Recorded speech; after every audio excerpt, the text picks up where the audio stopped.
এটি হচ্ছে আমাদের সন্দ্বীপের পশ্চিম অংশের মাইটভাঙ্গা হয়ে সন্দ্বীপের পশ্চিম অংশের বেড়িবাঁধের বাহিরের যে দৃশ্য, সেটি অপরূপ সৌন্দর্যে প্রাকৃতিক এই লীলাভূমি।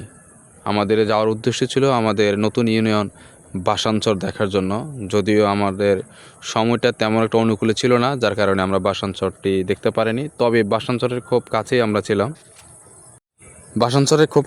ছিলাম।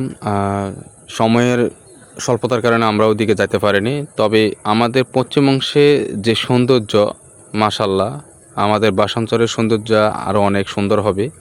কখনো যদি পারি অবশ্যই বাসাঞ্চরে যাব, তার সৌন্দর্যটা উপভোগ করব। ধন্যবাদ সবাইকে।